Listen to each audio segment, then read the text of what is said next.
Summer holidays வந்தாச்சு, நம்ம GT ஹாலிடேஸும் வந்தாச்சு. GT holidays, south India's #1 travel brand. பழைய நகையை கொடுத்து White 11 monthsல அதே அடைக்கு புது நகையை எடுத்துக்கோங்க. எக்ஸ்ட்ராவா ₹1 தர வேண்டாம். Magic old gold exchange. நண்பர் எம்ஜிஆர் அவருக்கு சமாளியை சீர்படுத்த அன்னைக்கே 40 லட்சம் ரூபாய் ஒதுக்கிய தலைவர் தான் நம்முடைய தலைவர். அந்த தலைவருக்கு ஒரு 6 அடி இந்த நாய் கொடுக்க மறுத்துவிட்டது.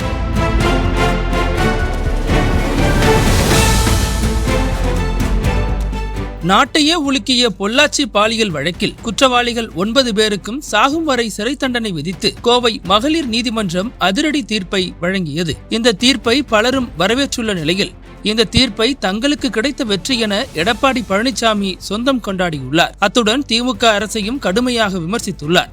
இந்த நிலையில் எடப்பாடி பழனிசாமியின் விமர்சனத்திற்கு திமுக அமைப்பு செயலாளர் RS பாரதி பதிலளித்துள்ளார்.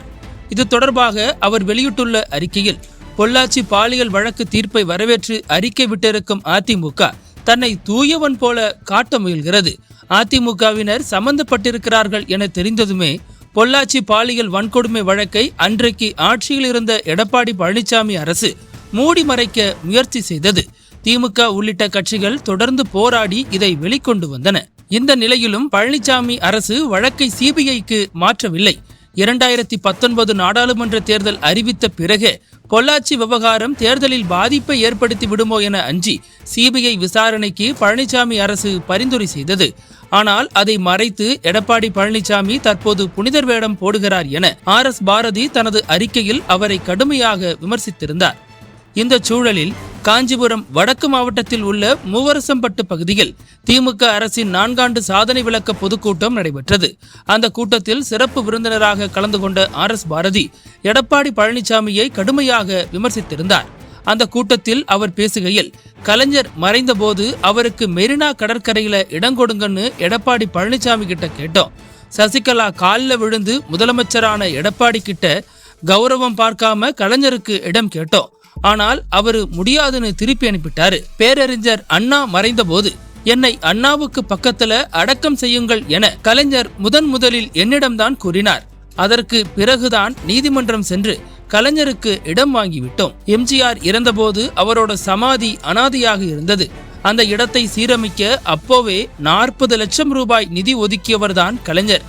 அப்பேற்பட்டவருக்கு மெரினாவுல இடம் கொடுக்கல என எடப்பாடி பழனிசாமியை ஒருமையில் திட்டி கடுமையாக விமர்சித்திருந்தார். இது தொடர்பான வீடியோ காட்சிகள் வெளியாகி பெரும் பரபரப்பை ஏற்படுத்திய நிலையில் அதிமுகவினர் RS பாரதிக்கு கடுமையான கண்டனங்களை தெரிவித்து வருகின்றனர்.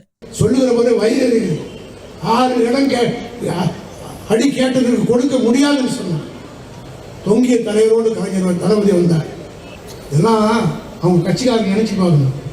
89ல் தலைவர் ஆட்சிக்கு வந்த உடனே முதல்ல என்னுடைய 40 ஆண்டு கால நண்பர் எம்ஜிஆர் அவருக்கு சமாளியை சீர்படுத்த அன்னைக்கே 40 லட்சம் ரூபாய் ஒதுக்கிய தலைவர் தான் நம்முடைய தலைவர்.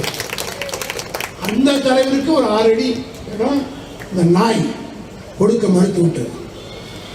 எனக்கு அவனோட வயசுல மூத்தவன், அவனுக்கு முன்னாடி அரசியலுக்கு வந்தவன். அவன் எம்ஜிஆரே பார்த்தது கிடையாது. நான் எம்ஜிஆர் கூட ஒன்றா உட்காந்து சாப்பிட்டேன். அனல் பறக்கும் செய்திகளை அப்டேட் செய்து கொள்ள நக்கீரன் களத்தை இப்பவே சப்ஸ்கிரைப் பண்ணுங்க.